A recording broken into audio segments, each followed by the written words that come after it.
Today's a very special day. It's International Cookie Day! Okay, talk about a celebration that I think we can get behind really, really easily. So here to share some of his favorite cookie recipes to inspire your holiday baking is Toronto baker Colin Asuncion is back. Hello, my friend. Oh, thank you for having me. I'm so excited to be back. We are very excited to have you back. Now let's dive into these cookies, starting with this one. It looks really, really complicated. It almost looks like a sculpture. So tell us about these Christmas tree cookies. Okay, so these are my brand new Christmas tree cookies. And when I was coming up with this idea, I thought, okay, well, put this together. It's gonna look pretty cute. And then I made them yesterday and I was like, oh, these are cute. These are the one. So let me tell you, bottom to top, what is making this cookie. So it starts with a ginger molasses cookie base. Okay. Because you can't have holiday baking without ginger. And then we have a mixture of cream cheese frosting and vanilla Swiss meringue frosting, because I'm fancy. Yeah, you are. And then we top that with a meringue kiss to create that Christmas tree shape. They oh my God, are we gonna try? Absolutely stunning. Well, we bite in. Will you tell us about how you can sort of customize and do variations? Absolutely. It's a little difficult to bite. I know, I would probably use a fork, but you know what? Dive right in. Yes. Okay. So these are totally customizable. So you can use any cookie base you like for the bottom. You could even use a store-bought cookie. And then in terms of the filling in between, you could use jam, you could use chocolate hazelnut spread, whatever you like. And then whatever type of meringue you use, just make sure you bake it until it's crisp so that it keeps its shape over time. This is so lovely. It's delicious. Oh, good. I'm so glad. Wow. Okay, Jess, you can keep eating because we're gonna move on to our next cookie. You have made a stunning holiday wreath cookie, which is perfect for this time of year, and you're gonna actually take us through how to put one together. I sure am. So this is one of my favorite cookies to put in a cookie box or on a dessert tray over the holidays because it's such a showstopper and it's very elegant. So what you're going to do is you're gonna start with your base cookie, which is that round cookie without the hole in it, which is a chocolate sablé biscuit, which is a simple French biscuit. It's a traditional recipe, very rich, very simple to make, and super chocolatey. Okay. And you're gonna take, that's perfectly right, you take your piping bag, which has frosting in it. Okay. And again, that's a Swiss meringue buttercream. This is a Swiss meringue buttercream? It sure is, because bougie and fun. Yeah, it's hard to make. So go ahead and pick up your cookie, and then you're gonna start in the middle and squeeze that frosting out and then do a spiral outwards to create that lovely rosette. Perfect. Beautiful. Oh my gosh, I need frosting tips. Oh yes, Same. gorgeous. Oh my gosh. Okay. And then, the piping's literally done. Now you take the top cookie, which I've already piped a wreath of royal icing on top. You just pop that right on top. They're so Beautiful, right? And very quick to come together, honestly. And then if you want to add a little bit more glamour, because I know we're all about glamour here. Yes. You have some luster dust in a little bowl. So dip your paint. Luster dust? Never even heard of it. Yeah, that's my nighttime name. Luster dust. Luster dust. Oh my gosh. And you just tip your...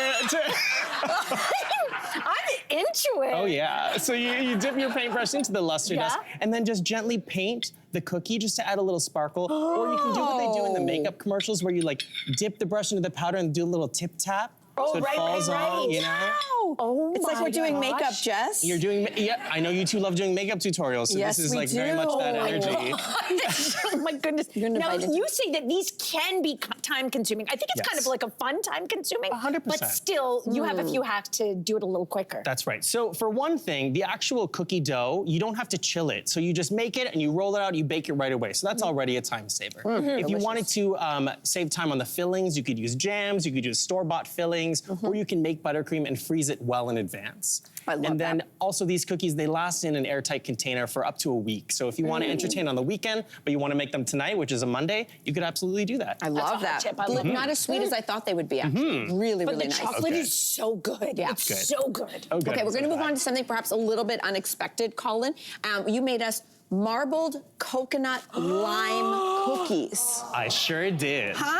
Yeah, so, over the holidays, we get a lot of gingerbread. We get a lot of cinnamon. But you know what? We've been there, we've done that. Yeah. Let's do something a little bit more unexpected. Fresh, exactly, freshen it up. So these are coconut lime, inspired by the tropics. The coconut adds a nice crispness and some nice warm flavor. This is your Unexpected, right? And you know what was unexpected for me when I made these? the lime sort of makes it taste like fruity cereal, which reminded me of my childhood. So I was like feeling really good when I made these. So I hope you like them. Oh my goodness, you're gonna show us how you make this marbled dough come together. I sure am. Okay, so I have 2 colors of dough in front of me. I have a neutral color, which is just sort of like the plain cookie dough, and then I have this brightly colored green dough, which I just added food dye. So I'm just gonna take my neutral colored dough and sort of like smash it down, and then I'm gonna take some of my colored dough.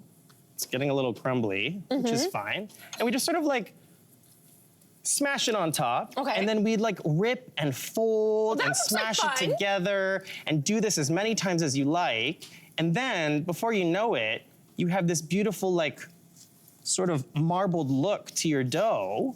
Like, it feels like you can't really mess this up. You can, it's like abstract art. It's I'm like Jackson abstract Pollock. art. You are. And then you just roll it out, and then you have this beautiful self-decorating kind of dough. Oh, that's neat.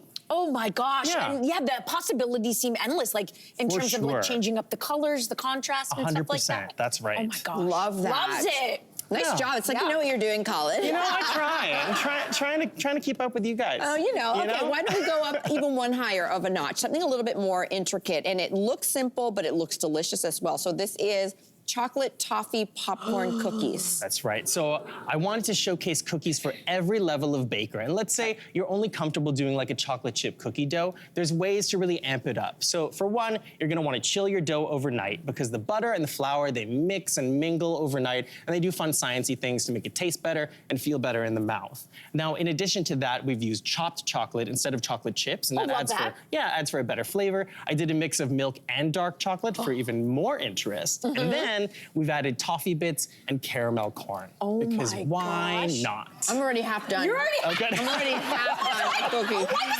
I listening? I know, right? You gotta keep up. You gotta keep up.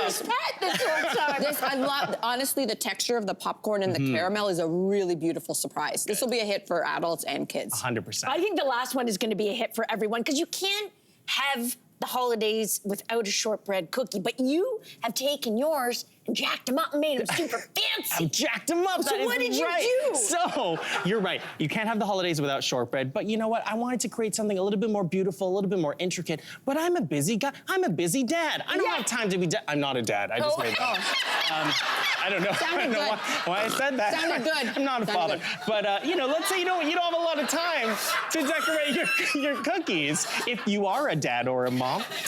So instead of just doing a regular cookie and then decorating it after the fact, we created a dough that's a little bit looser so you can put it in a piping bag and pipe these beautiful shapes. So it's sort of, again, a self-decorating cookie. And you can color your dough so that you have that visual impact without having to frost everything and fiddle about with different icing. So beautiful, simple cookie. Colin, beautiful, absolutely beautiful, and on top of that, delicious. Oh, good. Yeah, Thank you most for bringing these to importantly. us. Wow. Oh, I have something to say? No, happy. Is that me or you? Happy International Cookie Day, everyone! Hey there, what did you think? Drop your comments below and join the conversation. And don't forget to like and subscribe so you can find more on everything from food and fashion to pop culture and current events. See you soon.